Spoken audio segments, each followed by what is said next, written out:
بسم الله والحمد لله والصلاة والسلام على رسول الله وعلى آله وصحبه ومن اتبع هداه أما بعد. Donc en résumé de ce que notre frère Hussam Jazahullah Khairan a dit pour ce deuxième sujet. Donc ce deuxième sujet-là concernait donc l'attention que donnaient les pieux prédécesseurs à la sunna du prophète alayhi salatu wassalam. Donc les compagnons radiyallahu anhum, en commençant par eux, car ce sont les premiers parmi les pieux prédécesseurs, donc défendaient constamment la sunna du prophète alayhi salatu wassalam, et ils vénéraient la sunna du prophète alayhi salatu wassalam tout en la mettant en application. De même pour ceux qui sont venus après les compagnons, qu'on appelle les tabi'un radiyallahu anhum wa rahimahum, et ceux qui les ont suivis avec excellence. Donc parmi leurs comportements et leurs caractéristiques, c'est qu'ils donnaient une attention particulière à la sunna du prophète alayhi salatu wassalam. Et donc on va citer Inch'Allah ta'ala, comme le frère a cité Jazallah Khairan, quelques textes qui ont été rapportés justement des prédécesseurs concernant leur attention et l'attention particulière qu'ils donnaient à la sunna du prophète alayhi salatu wassalam. Le premier point concerne leur suivi de la sunna du prophète alayhi sallam, que ce soit les actes du prophète alayhi salatu wassalam ou bien les paroles du prophète alayhi sallam. Donc il a été rapporté dans un hadith d'Abu Sa'id al-Khudri radiyallahu anhu qu'il dit: alors que nous étions avec le prophète alayhi salatu wassalam et qu'il priait, durant sa prière, le prophète alayhi sallam a enlevé ses chaussures. Pendant la prière, et les a mis sur sa gauche alayhi salatu wassalam. Les compagnons radiyallahu anhum, quand ils ont vu cela, ils ont enlevé à leur tour leurs chaussures aussi. Quand le prophète sallallahu alayhi wa sallam a fini sa prière, il a dit à ses compagnons radiyallahu anhum: qu'est-ce qui vous a amené à faire cela? C'est-à-dire à enlever vos chaussures vous aussi. Et ils ont répondu quoi? Ils ont dit: nous t'avons vu enlever tes chaussures, alors nous avons enlevé nos chaussures. Le prophète alayhi salatu wassalam dit ensuite, et il expliqua la cause justement pourquoi il avait enlevé ses chaussures, que c'était Jibril alayhi salam qui était venu le voir pour lui dire qu'il y avait une impureté sur ces chaussures-là. Et donc il lui dit, il dit alayhi salatu wassalam, si l'un d'entre vous vient à la mosquée, qu'il regarde alors ses chaussures, et s'il voit une impureté, qu'il l'enlève, qu'il essuie et qu'il prie avec, c'est-à-dire avec ses chaussures. Donc on voit dans ce hadith l'attention particulière que les compagnons donnaient au suivi du prophète sallallahu alayhi wa sallam, à tel point que pendant la prière, le moindre geste que faisait le prophète sallallahu alayhi wa sallam, il voulait faire la même chose, même si c'est une chose aussi minime soit-elle qui est le fait d'enlever ses chaussures. Faradiyallahu anhum ajma'in. De même, il a été rapporté dans un hadith du prophète sallallahu alayhi wa sallam, quand le verset du changement de la qibla a été révélé, le prophète sallallahu alayhi wa sallam a envoyé des gens, des compagnons, pour donner cette information-là aux autres compagnons.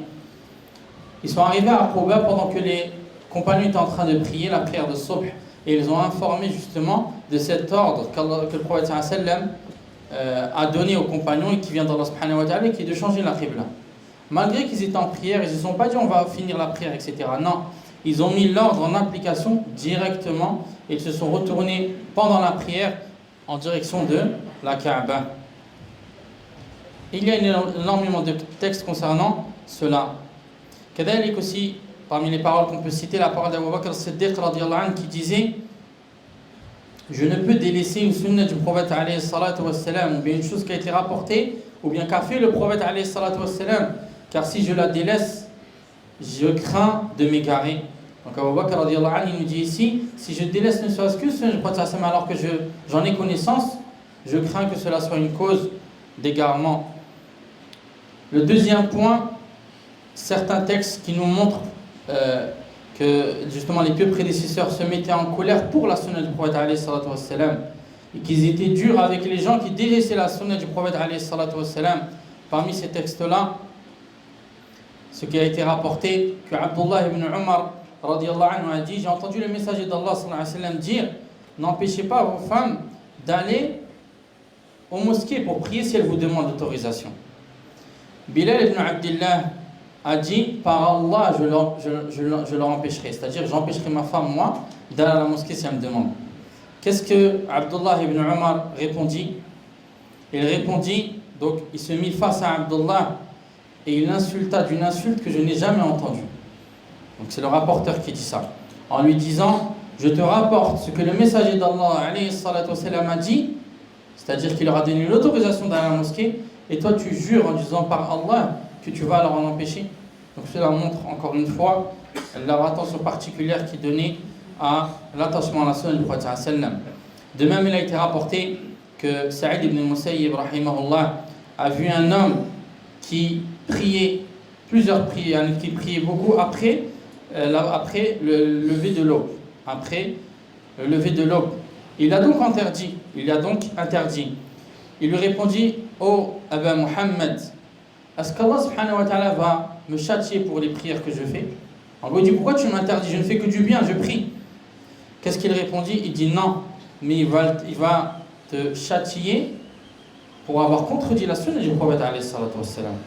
Car il ne fait pas partie de la sunna de prier justement à ce moment-là.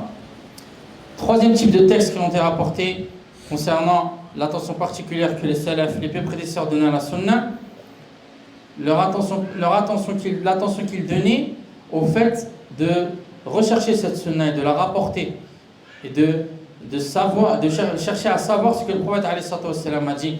Parmi les exemples qu'on peut donner, la parole de Umar ibn al-Khattab radiyallahu anhu, qui dit que lui et un de ses voisins parmi les Ansar se reliaient le fait d'aller chez le prophète sallam. Un jour c'était Omar qui y allait et un jour c'était son voisin. Quand Omar y allait et qu'il revenait, il rapportait à son voisin ce qu'il a entendu du prophète sallam. Et le lendemain c'est le voisin qui allait et qui rapportait ce qu'il avait entendu du prophète sallam, pour que rien ne manque à Omar radiyallahu anhu et que rien ne manque à ce voisin radiyallahu anhum ajma'in. De même, il a été rapporté de Abdullah ibn Amr radiyallahu anhuma. Il a été rapporté de Abdullah ibn Amr radiyallahu anhuma qu'il dit: j'écrivais toutes choses que j'entendais du prophète alayhi salatu wassalam. Donc cela montre encore une fois leur attention qu'ils donnaient radiyallahu anhum à l'apprentissage et à l'application de la sunna du prophète alayhi salatu wassalam. De même, il a été rapporté de Saïd ibn al-Musayyib rahimahullah qu'il dit qu'il voyageait des jours et des nuits pour écouter ne serait-ce qu'un seul hadith du prophète alayhi salatu wassalam.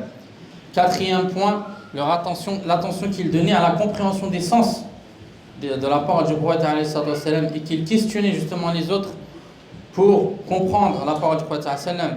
Parmi ceux-là, on a la parole de Aïcha radiyallahu anha qui dit qu'elle n'entendait pas une chose du prophète sallam sans revenir au prophète sallam et lui demander son sens.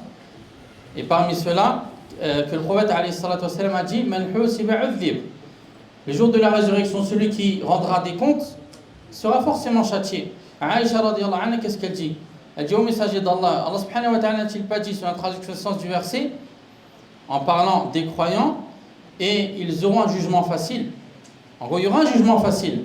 Qu'est-ce que le prophète sallam a dit? Donc elle a trouvé cela problématique. Le prophète sallam lui a dit: non, cela c'est juste la présentation des œuvres, c'est ça le jugement facile. Quant au fait d'être jugé avec discussion sur les œuvres, cela est signe de châtiment. Le point numéro 5 que le frère a cité, qui est en ce qui concerne l'attention qu'il donnait à la sunna, c'est le fait de lui donner justement une grande place et de respecter la sunna du prophète alayhi salatu wassalam. Il a été rapporté de Malik ibn Anas rahimahullah que lorsqu'il voulait sortir de chez lui et se présenter aux gens pour parler de la sunna du prophète sallam, qu'il faisait ses ablutions comme il la faisait pour la prière, et qu'il mettait les plus beaux habits qu'il avait, et qu'il se couvrait la tête, et qu'il se coiffait les cheveux et la barbe. On lui a demandé: pourquoi tu faisais cela? Il répondit: pour respecter la sunna du prophète alayhi salatu wassalam. Et enfin, le frère Jazallah Khairan, Hussam kataballahu ajrah, a fini son discours et son allocution par des paroles des 4 imams concernant l'importance qu'il donnait à la sunna du prophète alayhi salatu wassalam. On va en citer une de chaque, même s'il en a cité plusieurs.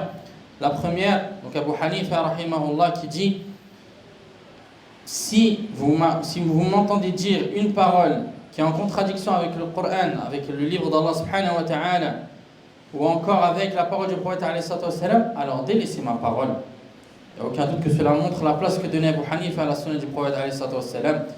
Deuxièmement, l'imam Malik rahimahullah, Ibn Wahb rapporte et il dit: j'ai entendu l'imam Malik être questionné sur les ablutions. Quand on lave les pieds, le fait de passer son doigt ou bien ses mains entre les orteils. Il répondit: cela ne convient pas aux gens. Ce n'est pas une chose qui convient de faire, ce n'est pas une chose qui est recommandée. Alors Ibn Wahb dit: j'ai délaissé l'imam Malik jusqu'à ce que les gens commencent à partir. Donc j'ai attendu jusqu'à ce qu'il soit seul ou qu'il n'y ait pas beaucoup de monde autour de lui. Et je lui dis: oh Abu Abdillah, je t'ai entendu dire cela et cela. Il lui a répondu: oui. Ibn Wahb il a dit: nous avons une sunna concernant cela. J'ai déjà entendu une sunna concernant cela. L'imam Malik lui dit: qu'est-ce que cette sunna-là? Et il a rapporté justement un hadith du prophète alayhi salatu wassalam, dans lequel un compagnon dit qu'il a vu le prophète alayhi salatu wassalam passer son auriculaire entre ses orteils durant ses ablutions. Et justement Ibn Wahb dit, Ibn Malik dit: je n'ai jamais entendu ce hadith-là. Ibn Wahb rapporte, il dit: depuis ce jour-là, j'entendais l'imam Malik donner comme fatwa ce hadith-là. Donc il a changé d'avis une fois qu'il a entendu qu'il y avait un hadith du prophète sallallahu alayhi wa sallam. Ensuite, l'imam Shafi'i rahimahullah, il a été rapporté de lui qui disait: lorsqu'il y a un hadith qui a été rapporté du prophète sallallahu alayhi wa sallam et qui est authentique et que je n'ai pas mis en application, alors je vous prends à témoin que je n'avais pas ma raison à ce moment-là. Et enfin, on finit par une parole de l'imam Ahmed rahimahullah, même si on aurait bien aimé tout traduire, mais le temps ne nous permet pas malheureusement, que l'imam Ahmed rahimahullah disait: les fondements de la sunna chez nous sont le fait de s'accrocher aux choses sur lesquelles les compagnons étaient accrochés, c'est-à-dire à la sunna du prophète sallallahu alayhi wa sallam, de prendre exemple sur eux, anhum, de délaisser toutes les innovations, car toute innovation est égarement. Et je vais m'arrêter là, Inch'Allah ta'ala, car le temps est terminé.